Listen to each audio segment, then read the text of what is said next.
Ada lagi khilaf yang mau senam otak. Orang keluar mani wajib apa? Mandi kan?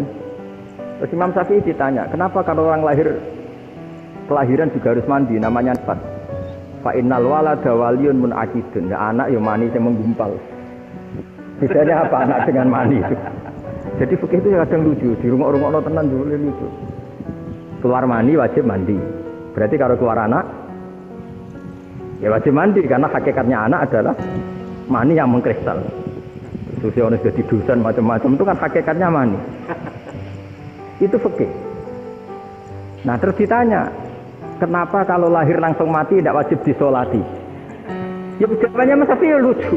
Di mana-mana sholat itu nyolati mayit. Yang namanya mayit itu pernah hidup terus mati. Kalau itu tidak mayit ya sudah.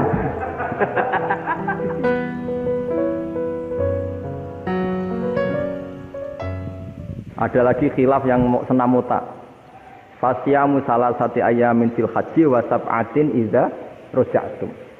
Singkat cerita ada satu pelanggaran haji yang kata Allah kafarohnya itu puasa 3 hari sama 7 ketika kamu pulang, idza raja'tum, ketika kamu pulang.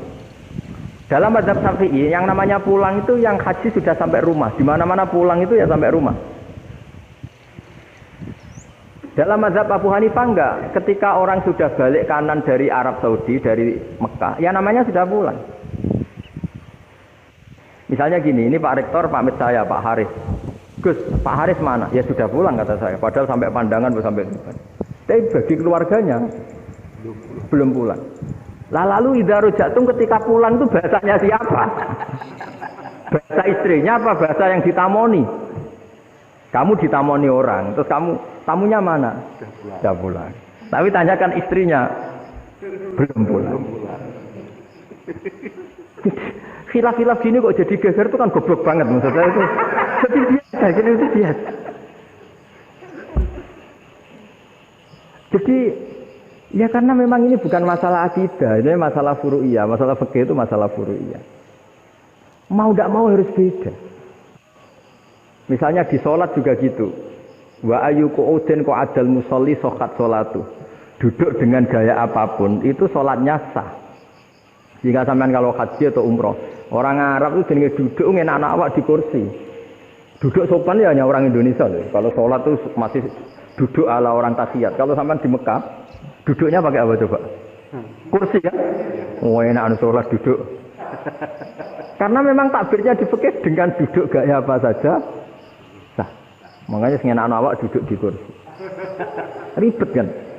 Mau tidak disahkan itu namanya duduk. Mau disahkan masa iya soal Allah kok duduk santai-santai gitu. Tapi mau apa? Ini fikih. Ya saya ulang lagi ini fikih. Fikih itu ya sudah ini fikih. Makanya kalau ulama berdebat misalnya Abu Hanifah berpendapat sholat itu wajib baca Fatihah pasal Quran. Dalam mainstreamnya ya Fatihah karena la sholata liman lam yaqra' bi Fatihatil kitab. Tapi cara Abu Hanifah enggak. Faqra'u ma tayassara minal Qur'an. Bacalah apa saja yang mudah bagi kamu. Asal itu Quran. Sementing gak gending Jawa, gak nyanyi lah gitu. Ya sudah mau apa coba? Jadi ya susah memang kalau fikih itu ya sudah seperti itu. Ada lagi yang masih ekstrim misalnya.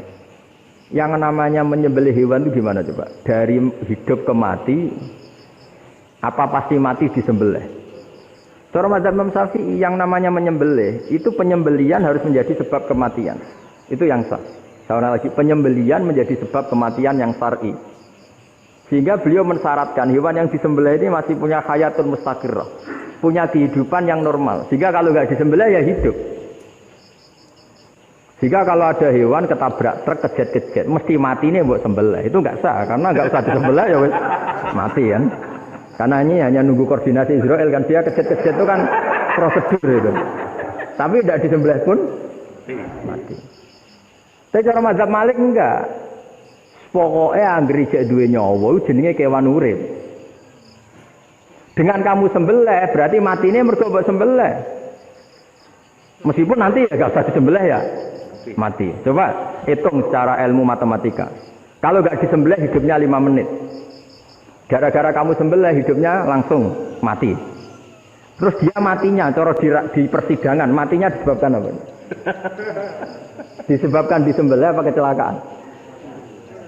Loh, debat toh kalau saya. Sama-sama UMM aja debat.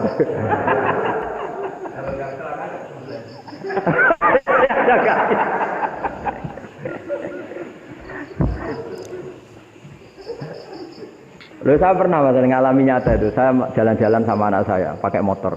Sampai di jalan raya gitu ada ayam jago ketabrak mobil, kejet-kejet. Orangnya tanya, "Gus, ini halal tau ora?" Wis kanggo kon halal lah. Suatu saat dia enggak terima kan, tanya, "Kenapa, Gus?" Ya nak kiai ra pantes, sok kewan mesti mati nek tak sembelih, nek ra kiai pantes. Karena aku tahu kamu tuh enggak kiai, mesti motifnya itu mergo jago, jajal cilik enggak mau takokno. Andai ayam itu bayi kan enggak ditanyakan. Kejet-kejet mati rak lah wong cilik wae. Tapi masalahnya ini kan jago. Eman itu. Tapi secara fikih pertanyaannya tadi. Hewan yang sudah tidak punya hayatun mustaqirrah, dia hanya punya al-hayat al-ittirariyah, dia punya harokah ittirariyah. Dia mati kejet-kejet memang prosedur mati harus seperti itu. Mbok kecelakaan kayak apa kalau mati kan kejet-kejet dulu. Nah, ketika kejet-kejet ini pertanyaannya ini kan hidup apa mati namanya? Enggak, namanya hidup apa mati? Pas kejet-kejet itu. Hidup. Cara Imam Malik itu hidup. Ya sudah, kalau hidup disembelih ya halal.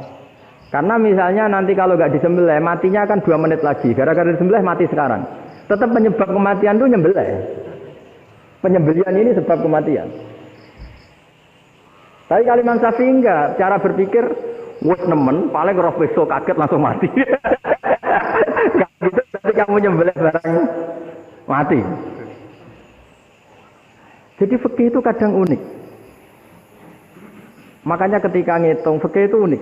Orang keluar mani wajib apa? Mandi kan? Terus Imam Syafi'i ditanya, kenapa kalau orang kelahiran juga harus mandi? Namanya nifas. Fa innal walada waliyun munaqidun. Nah, anak ya mani yang menggumpal. Bedanya apa anak dengan mani itu? Jadi fikih itu kadang lucu. Di rumah-rumah tenan juga lucu. Keluar mani wajib mandi.